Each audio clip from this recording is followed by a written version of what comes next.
Hey everybody, my next guest is a comedian, writer, and co-host of the Hamburger Club Game Show. And the guys recently took the show to the road to Austin, Texas. And here he is to tell us all about it, is the one and only Donny Roy. Donny, how's it going, man? What's going on, Don? How are you, man?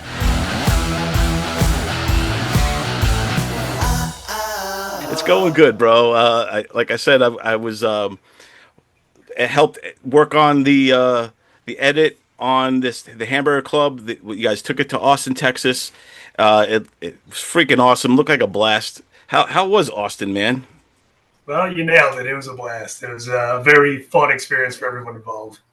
Yeah, I originally doubted Will. He'll be the first one to say this. He's like, dude, we got to go to Austin. We got to do it like now. And I kept telling him, I was like, dude, I think it might be too soon, you know? Like, let's like get our feet on the ground first. He goes, no. And we're doing this. And boy, was I glad I was wrong.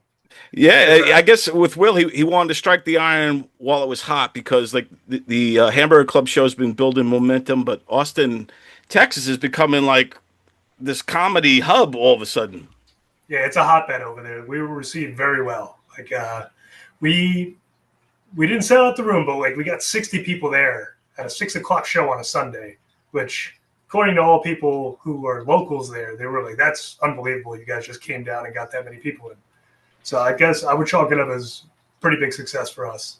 Yeah, man, because we all know if you produce even local shows, getting 60 people to show up at 6 o'clock on a Sunday is crazy. And for you guys to be like coming from out of town, nobody knows who you guys are, Yeah. and to pull that off just of buzz of and promotion of the Hamburger Club, I think, says a lot, man. Yeah, I mean, we definitely put in the work. Like we threw some ads out there that were doing all right. And then we got this wacky idea to go out on the street with the wheel from the show. And so we were just using it as like a promotional tool where we're getting like average people to like, I guess, answer these questions the way people like comics would. Right. And we had some fun. We had some fun ones. We had a homeless guy come up. We gave him a shirt. It was good. I think I saw the show. Yeah, the homeless one it was on Instagram, I think, when he gave yeah. Yeah, we posted that guy up.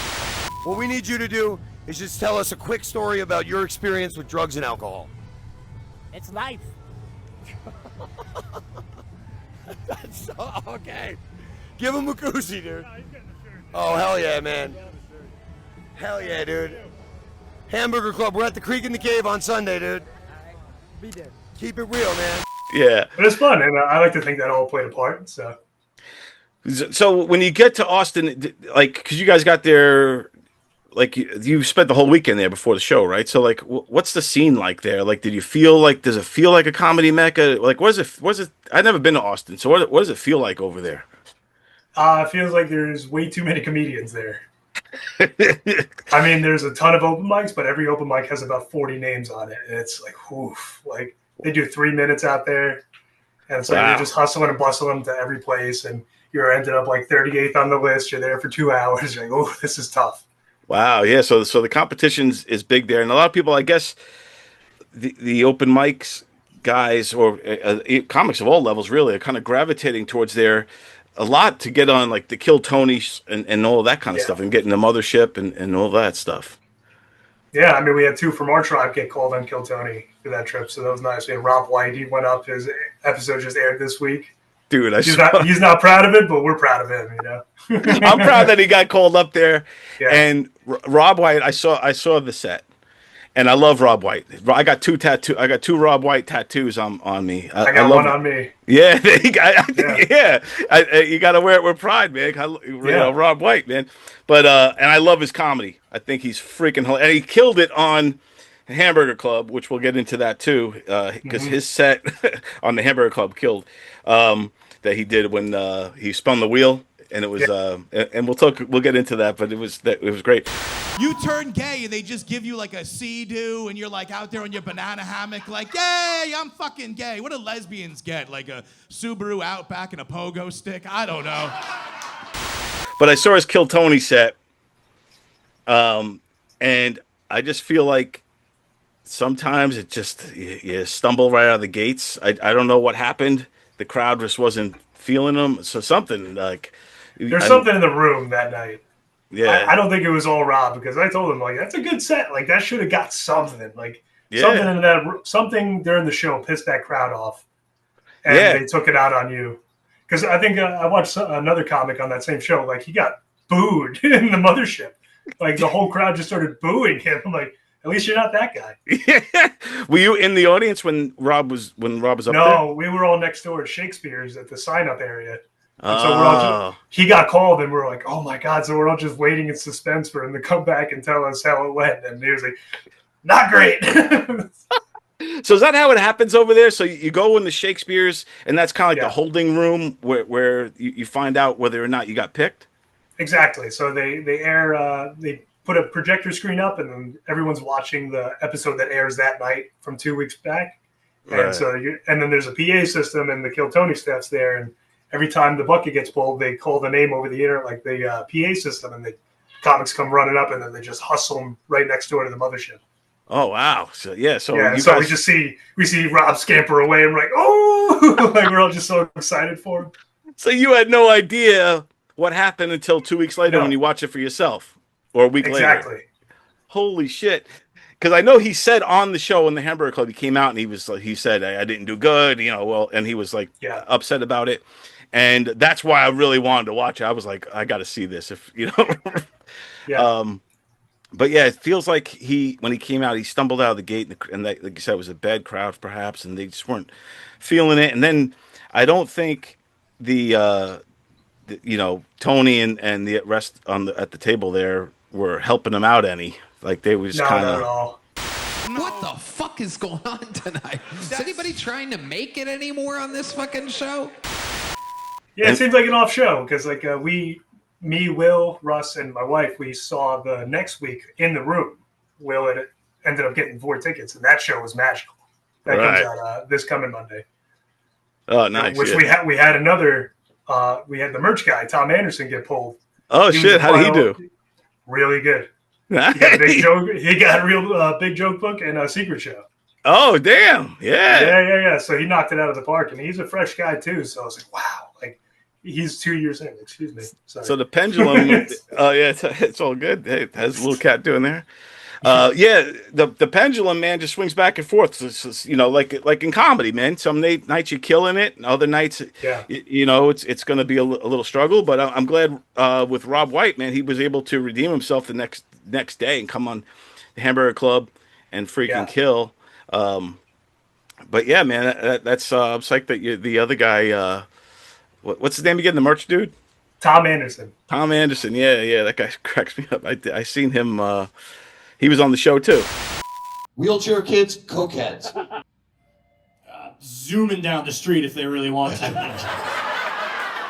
Yeah. So he was our returning champion. I mean, Dennis Rooney was the champion, but of course he wasn't in Texas. So that's like a new rule we kind of have at the Hamburger Club now is to get the show rolling and show people how the game is played and kind of give, I guess, another incentive for winners. If you win the month prior, you're an automatic bucket pull the next one. Nice. First bucket pull the first round. Nice. So it gets the show off to a good momentum, and it gives champions something to look for. Oh, I get to play again automatically. And see Right. if they Yeah. defend themselves pretty much. No, that's cool, man, and it is a good thing too because, like you said, so other comics could learn from example of how to play the game. Exactly. Oh, I see what he's doing here. All right, I get it now. Yeah. And then they start to get the rhythm of it. And you saw that with a lot of the Austin guys that were on that did play. Yeah. That they seem to get it pretty quickly. And Yeah, they caught on quick. I mean, the guy who won was an Austin guy, and he was awesome. yeah, what was his name? Q Rose. Q Rose, yeah, shout Yeah. out to him. Yeah, shout out to Q Rose. He was great, man. He was great. I don't believe this was built for me.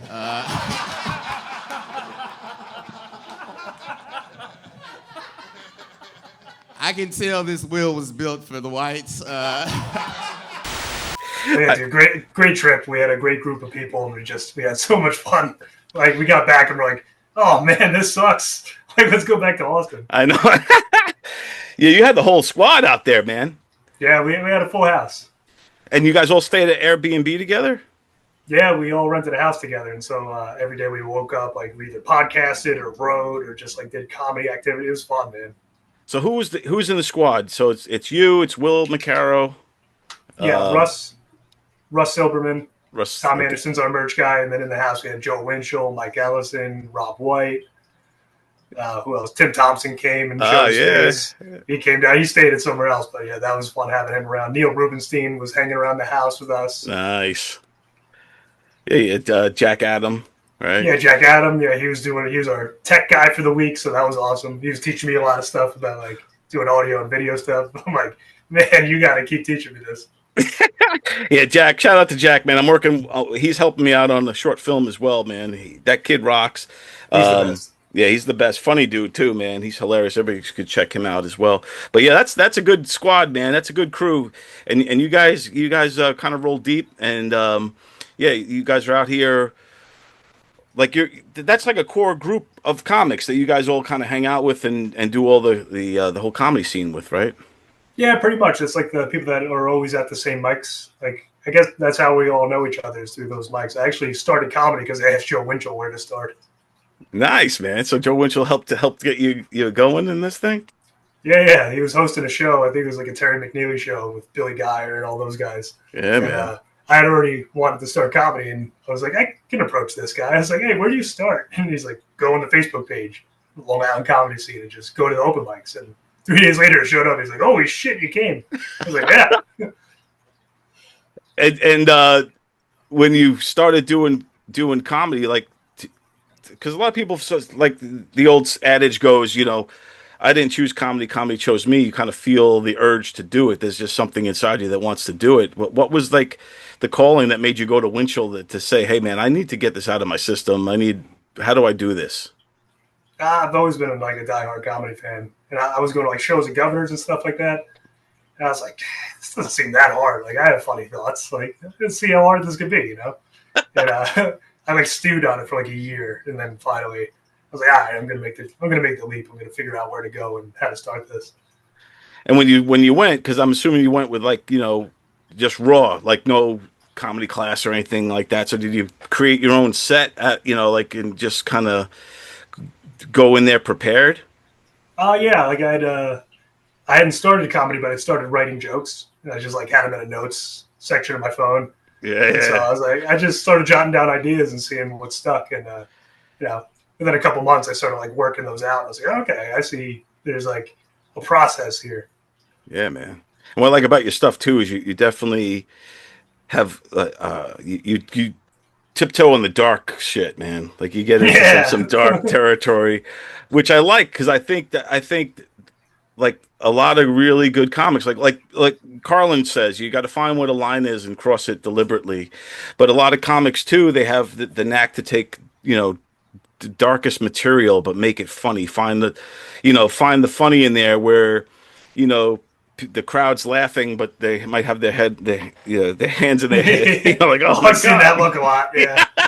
But it's still funny. They just don't want to admit it. That kind of stuff, and I like that.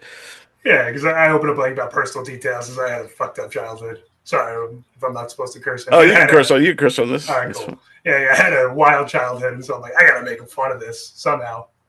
I mean, I've been doing it my whole life. Like me and my siblings, we still joke about like how crazy it was growing up, and that's what makes us laugh. So I was like, I'm sure somebody can relate. It's cathartic, man, to dig into your past and make and find take the stuff that sucked and make it funny. Yeah. Like what's some of the stuff that you dredge up, man? Oh, like my dad left when I was like a little kid and stuff like that, and so I remember going to like open mics and trying those jokes out for the first time. I'm like, well, everyone's sad now, and I feel weird. Like, I learned how to like make it funny, but in the beginning it was definitely a challenge. Yeah, because there's got to be a sense of fearlessness when to just get up on stage in general and just declare, hey, I'm funny, I'm on the comedy stage. But then to go into these dark places, kind of expose yourself and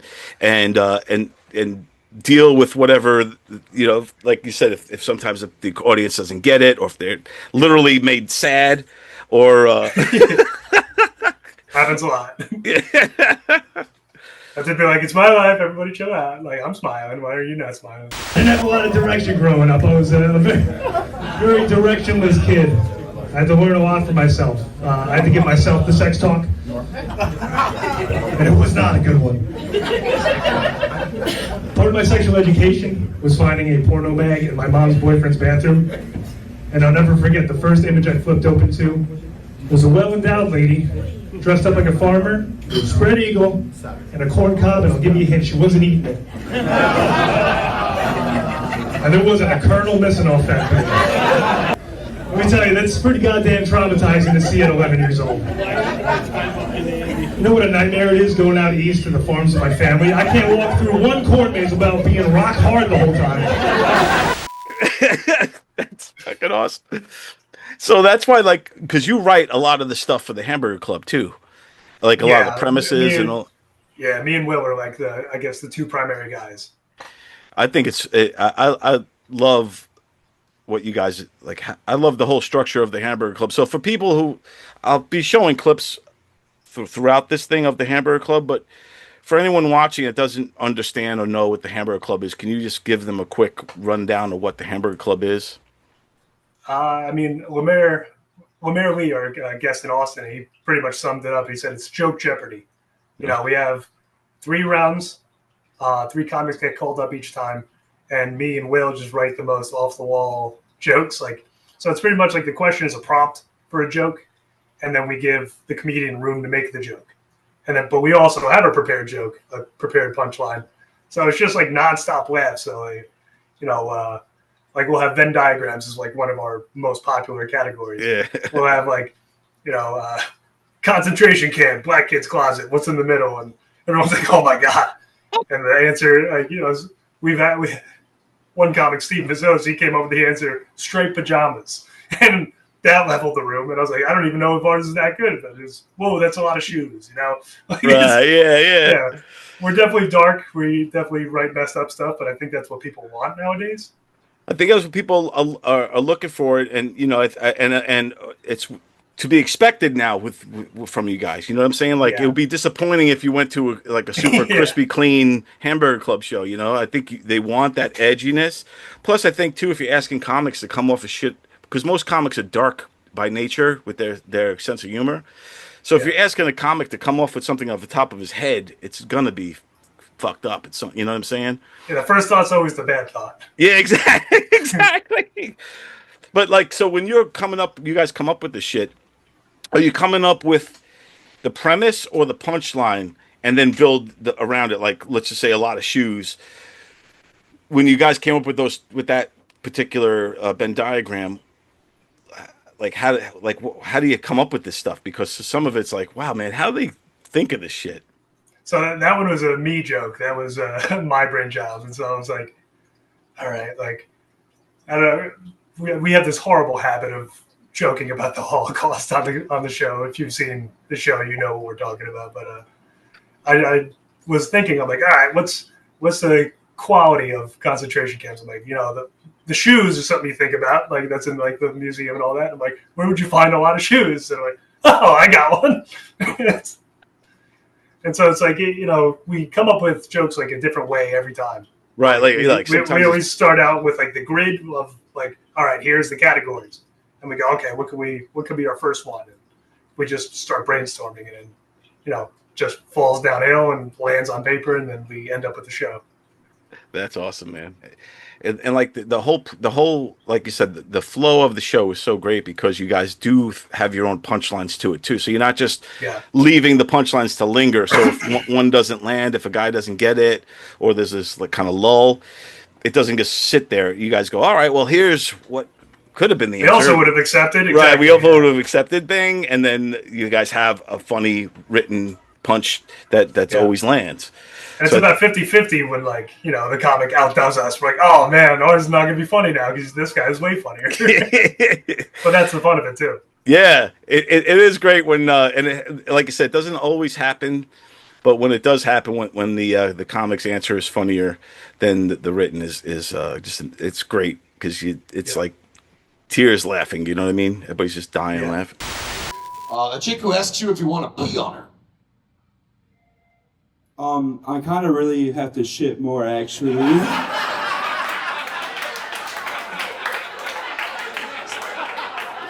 Oh yeah. Mason came to fuck. Mason was on.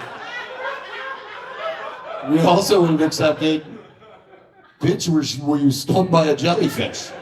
Stumbled on that one. Mason was way funnier. Yeah. But yeah, because I think it's great for the comedian, for me, like in like the way I see it, because you're kind of lobbing premises at them, and then they just could hit it out of the park, and then they're also competing with each other too. So, so everyone's got to and knock it out really fast. Who's some of the guys you would say that have done it so far? Who's like, is there a Michael Jordan of Hamburger Club yet? Tom Anderson's a 2-time champ. He's so quick on his feet. Yeah, and how he fell into the Hamburger Club is funny because he's just in Will's orbit one day. He's a new comic. He's like, I'm going to start going to like more open mics. And the one open mic he decided to show up to, Will's like, man, I need a merch guy, but I don't want to like ask another comedian who wants to do the show to do it. And he was right behind me, goes, I'll do it. And then just immediately was a part of the show. That's freaking good. Yeah, but we still let him play, and he is really, really good at it. Yeah, man. He's great. Dennis Rooney, he made his first time appearance at the last AMA show and destroyed. It was amazing how well he did. Let's stay on the lesser of two evils. Whore wife or crippled child? You can't have a crippled child without a whore wife. You know what I'm saying? She better be. If that pussy ain't beat up, those legs ain't gonna work. You know what I'm saying? Is this Def Jam comedy night? Can I get a stool to hump, please? Because, hold on, wait, let me try some. Because if never mind. Oh my God! Our answer is gonna pale in comparison, but we also would have accepted. Not everyone knows when your wife's a skank. See? Well, maybe you called it. Either way, they walk with a limp, right? Come on. What the fuck? They be limping. Holy Why shit! did I wait so long? Hamburger Club is fucking awesome. Hell yeah, dude! He's that guy is I don't know why. When you see a Dennis Rooney, man, you're like, why isn't this guy? Not that he's not further along, but he should be like, where's his, Yeah. like, YouTube special, Netflix special, whatever. He's like, what, why isn't this dude headlining all over the place? He should be levels above where he is now. Yeah, how man. funny he is. He's that good, man. He's awesome. He's great, man. I got to work with him a few times on different stuff. Shout out to Dennis Rooney. He's awesome. And then another cool thing about the Hamburger Club, is just the set. And shout out to Will McCarroll for building that. I mean, it's just impressive. Like, you guys show up. First of all, you show up deep, a whole bunch of you guys. And then you have this amazing set. So how long does it take to set that whole thing up, man? It used to take longer. We used to be a little rusty at it. Like, we don't know how we want to do it this time. But now it's like 45 minutes, an hour, everything's set up. Damn. Like everyone kind of realized their roles. Like, all right, I'm setting up lights, and Tom's going to be setting up the buzzers. Will's going to be screwing in all the tables and getting the fabric out. Yeah, because that's his bread and butter. That's all him. I have nothing. He tells me what to do, and I just go and do it. That's it. Dude, it's just so impressive. Just like all the details you got, and the set. Just you got the buzzers, the lights, the judges table. Like everything just feels like a legit game show. The screen, the wheel comes out. So just one thing after another that's impressive, and then you throw in the actual show, the game. The comics, dude, man. I just think you guys are gonna keep freaking climbing up, man. I'm a huge fan of what you guys are doing. Yeah, when Will was talking about it, I wasn't a part of the show yet, and it took they had a nightmare show. I was away for one of them. He'll talk about it all the time, but it's I think it was last October, where it was just still him and Russ, and they were kind of in over their head a little bit, with the writing, and because it's 64 jokes a show, and I think it went up to 500 points, so it was more of 72 jokes a show back then, and they got into a round, and it wasn't complete yet, And so they paused the show and had people do like 45 minutes of stand up while they plugged and played, like, and threw in more jokes, like, really quick. And he talks to me about that. He goes, that was the worst day of my life, was like watching that show crumble on itself. And then he brought me on to kind of like help organize and write more. And so since then, it's been great. But well, yeah, when I talked to Will, he mentioned he mentioned something like once he brought you on, how much more organized everything got with, you know, how you kind of have all your documents set up and all that kind of stuff, and how you do everything. So I mean, the two of them are just two psychopaths from St. James. So I was like, all right, well, you got to whip you guys into shape. I mean, I'm a military man. I did 5 years in the Army, so I'm like, I got a little structure in me. I'm going to teach you. Yeah, it comes in handy, man. Yeah. Yeah, you got that discipline. Yeah. You an Army dude? Yeah, I was Army 5 years. Yeah, man. So I saw some of your act. You said you never saw any action, and what was your joke on that? Good. Oh, that was I haven't done that joke in a while, but what is it? Something about like school, like there's kids in school that got shot at more than me. Yeah, I retired that joke. Yeah, that one. I think it's hilarious, but that one must be like, all right, here we go. Let me get ready for the crowd to turn on me. That's the ones where I don't know where it's gonna land. Yeah, but that's kind of like, you know, when you go in on those, I think a Hamburger Club audience would like, in the right moment, that joke would kill. Oh yeah. Yeah, you have to show up for it. Like when I was doing it at McGuire's, you know, it was hit or miss. Yeah, if you're doing it at McGuire's or like, or something like that, with like a, you know, a quote unquote like a normal crowd, they're gonna look around at each other to see if they're allowed to laugh first. Yeah, and then they'll pretend to be outraged. Yeah, they'll do that about like the jokes I make about my family. I'm like, what are you guys getting mad about? This is my family. Dude, that's the worst thing I hate about a lot of these kind of, you know, audiences sometimes, is that they pretend to be offended. You're not really, come on, you're not really offended. No. Like, come on. You're pretending to be, because it's you know, it's selective outrage. It's like, oh, this is what I'm supposed to not like because I'm told not to. But meanwhile, it's fucking funny. Yeah. And yeah, it's dark. Like, you know, like you, the joke about, you know, that you didn't see any action in military and that there's school kids that's seen more bullets. It's super dark, but it's funny. And that's it's actually, you know, false. Like, I mean, there's kids that have been shot at more than I was, and I was in the military. Yeah. I left Afghanistan and got shot at us. Yeah, exactly, man. Yeah. And when you talk about the, you know, the kid that, what was it, like the 5-year-old kid kind of smoking a cigarette, he's like, little Susie go down. What I forget how you.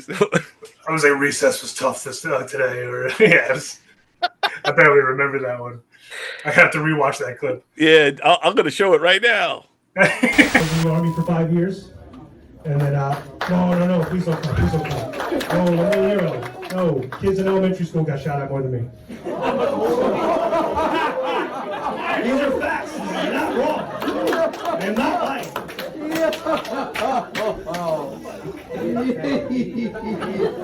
It's true, they don't give out medals for that. Oh man. I just picture like a kid in 5th grade like smoking a cigarette with like a Kevlar on, like I've lost a lot of good kids in my class.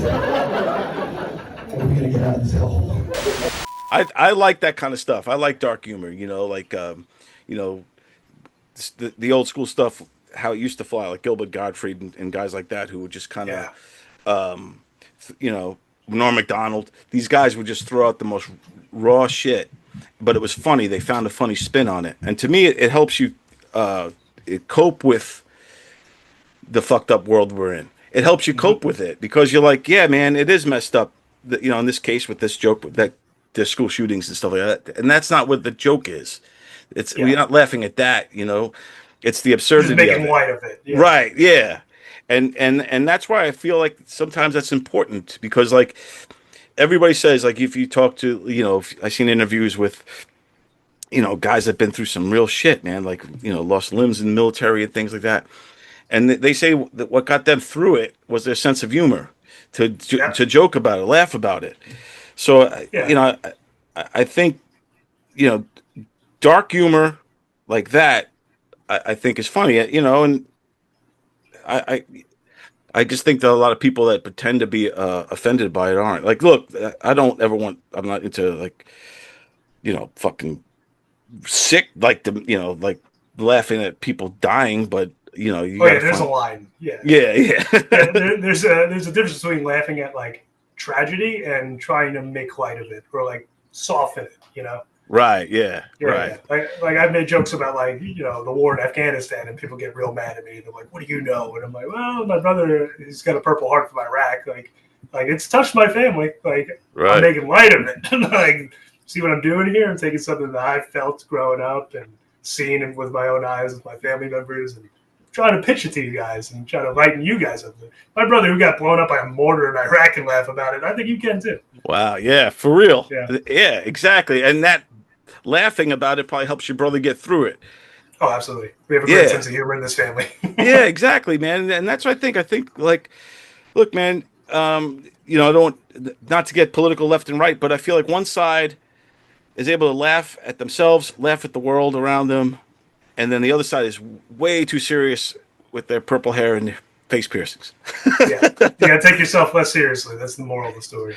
Isn't it ironic that the ones that take themselves so seriously literally look like clowns? Yeah. It's like Ronald McDonald walking down the street. Yeah. It just blows my mind.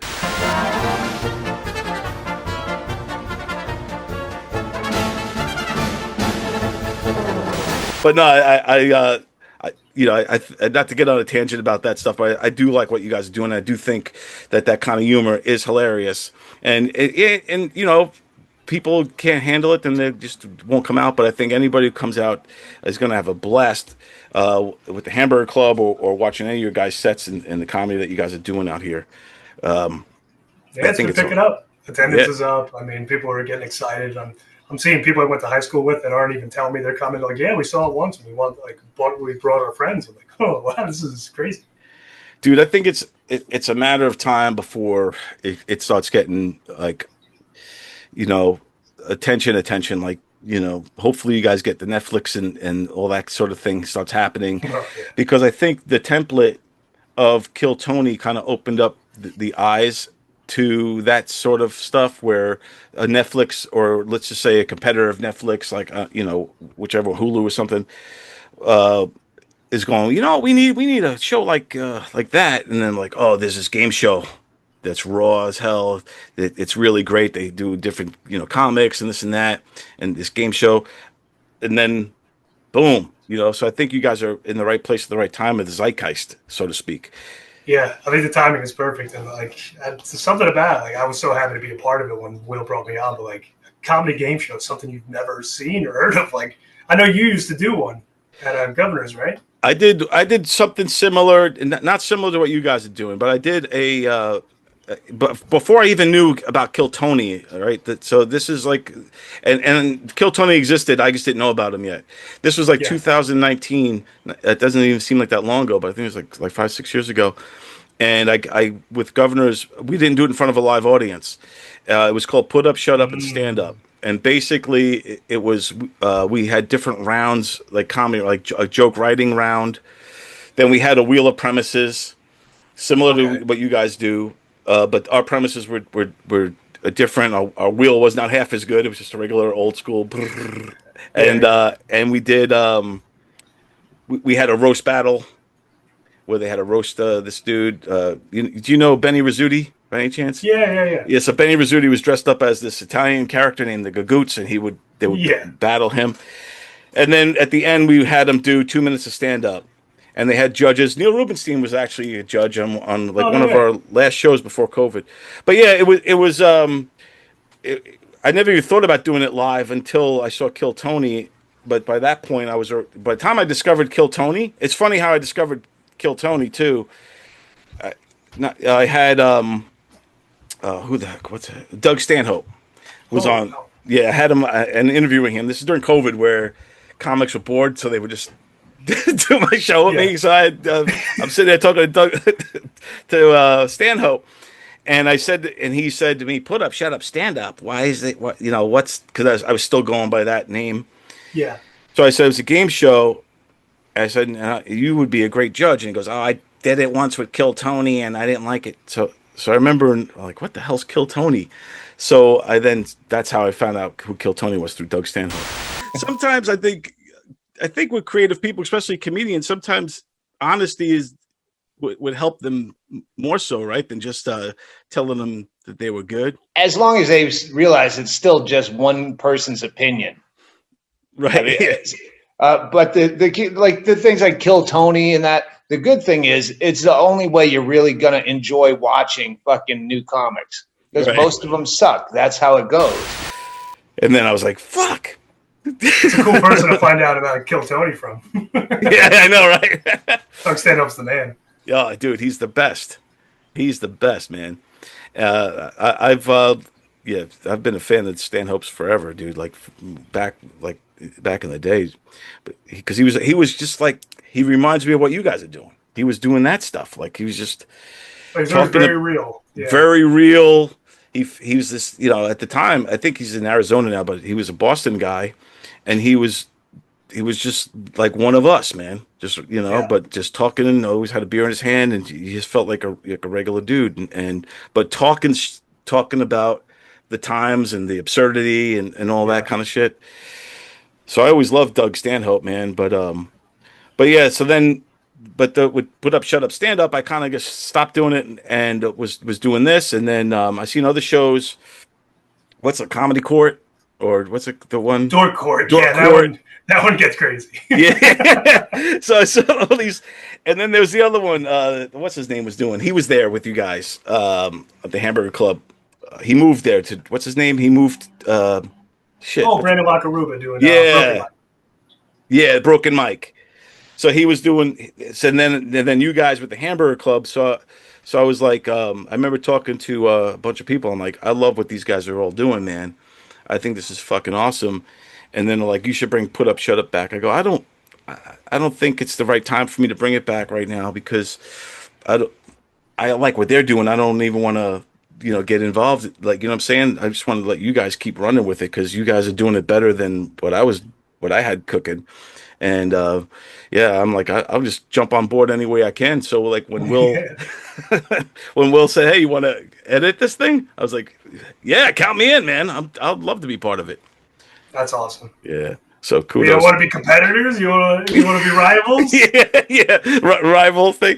That's funny.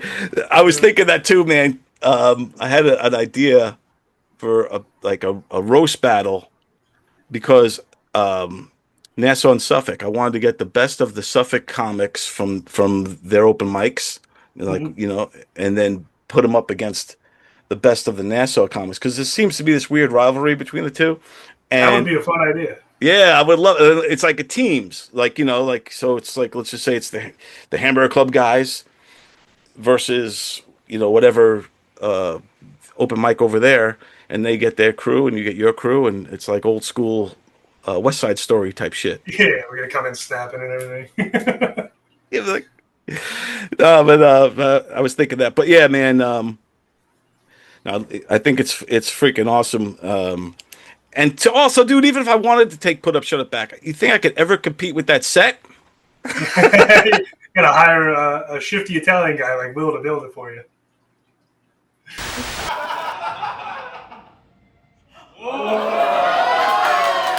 Now you know it's not fucking rape. Alright?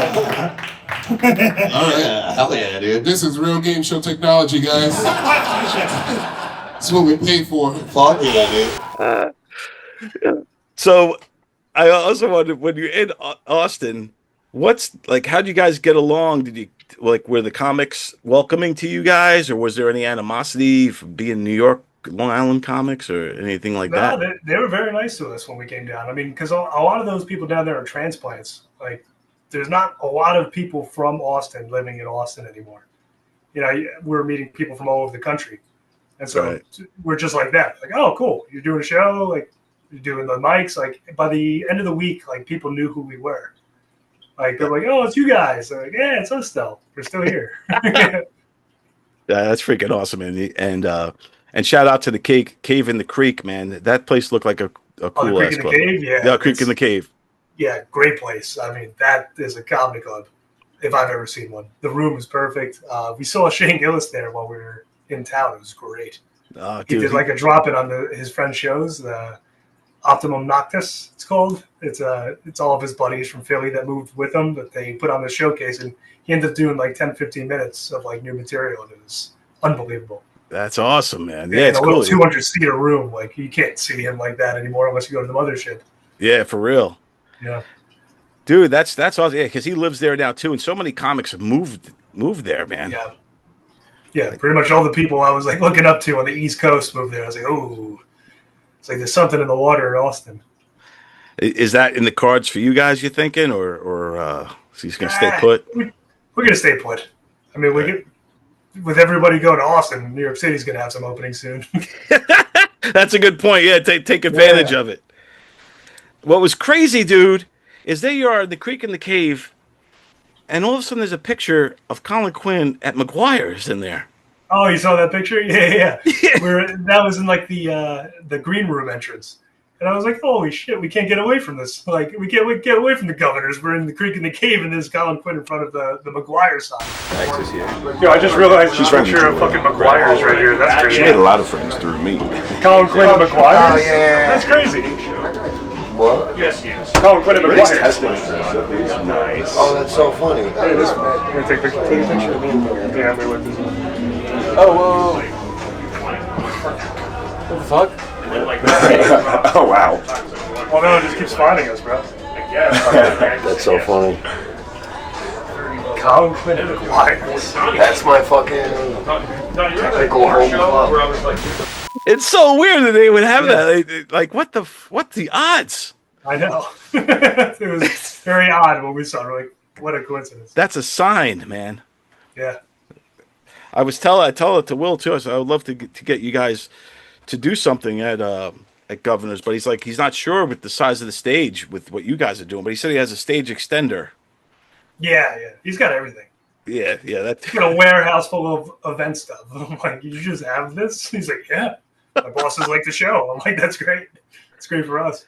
It's so cool for him to have his bosses, helping him like that, like on his side, like wanting to see the show do well and wanting to see it take off. Man, that's huge. Yeah. Little they know if it takes off, he's not going to work there anymore. Hopefully he does. Hopefully they don't realize that too soon. Do you feel that, like being on the inside of it? Do you feel the buzz of what you're doing? Do you feel it, like the electricity of it all, or how's it feeling on your side of it?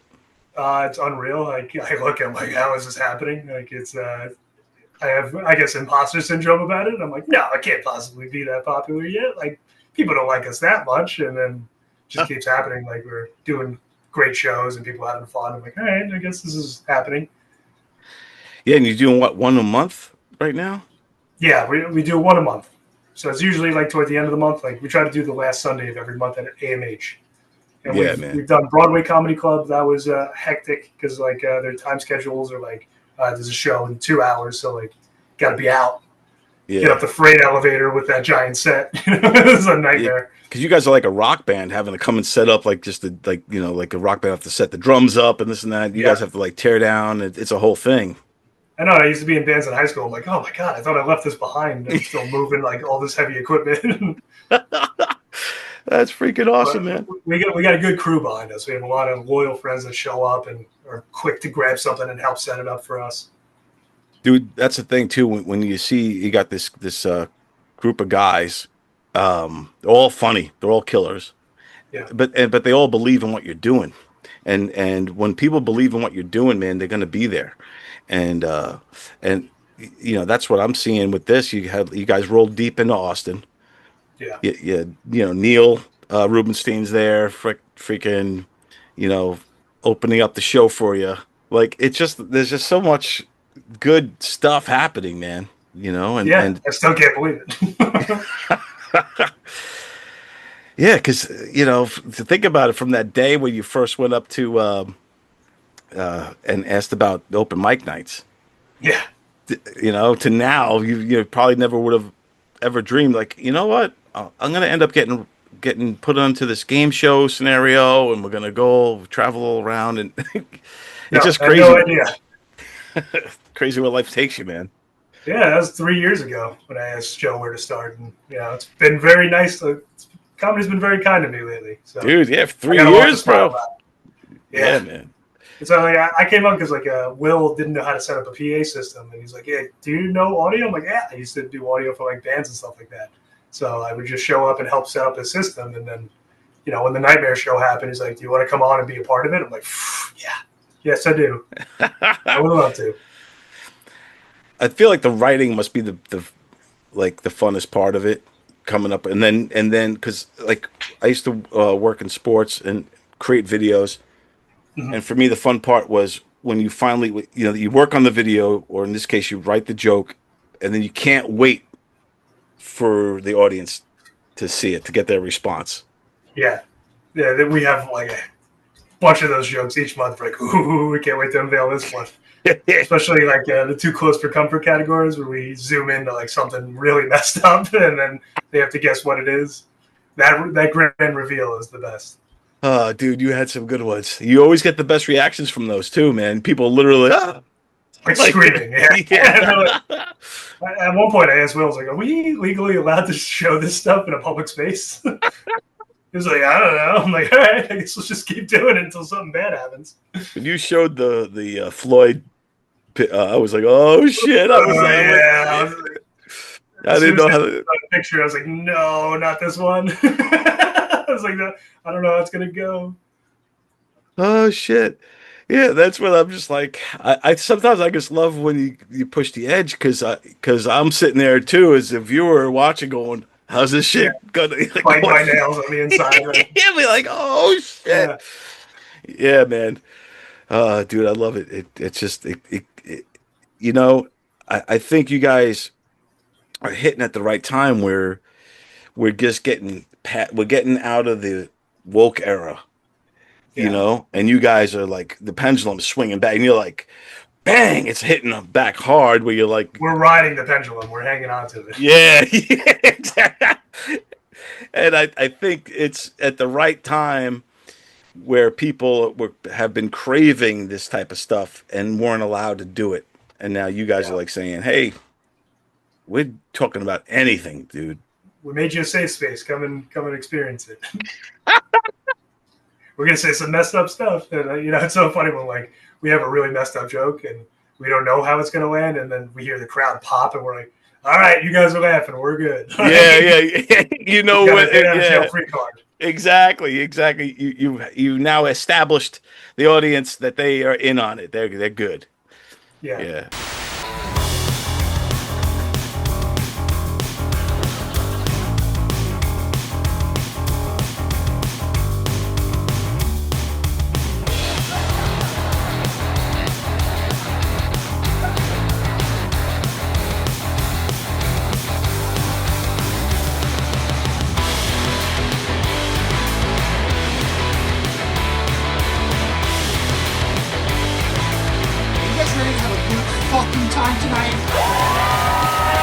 I appreciate you doing this, bro. This is huge. We got to get you in the studio one of these days too.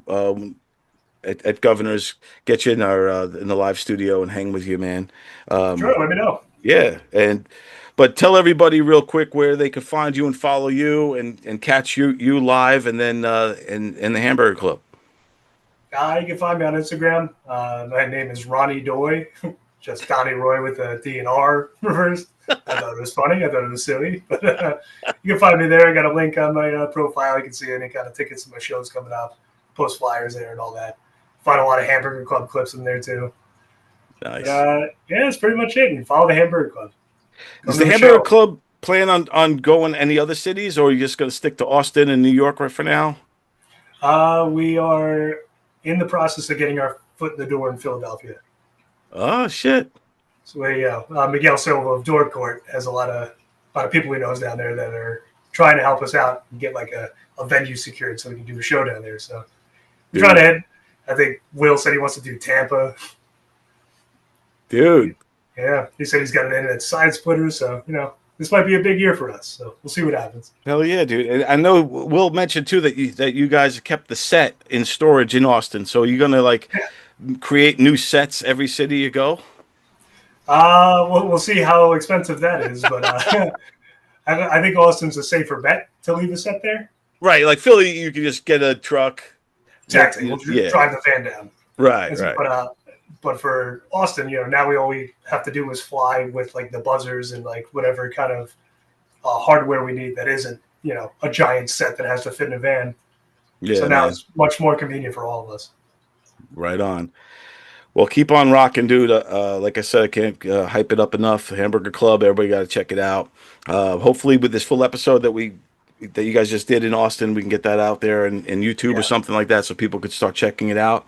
And I'm planning to see you guys next weekend in Amityville. Yes. Yeah, man. Yeah, August 31st.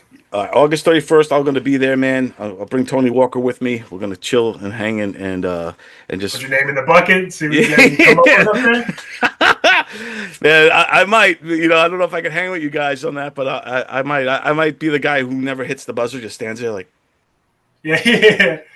Put your hair down, Don. No one's going to judge you. Yeah, there you go. Just say go crazy for it. shit. Yeah, just Exactly. swing for the fences, man. The people that do, it pays off. Yeah, right on, brother. Well, thanks again, Donnie. I appreciate you, bro. Appreciate you having me on, Don. Everybody check him out. Donny Roy, everybody.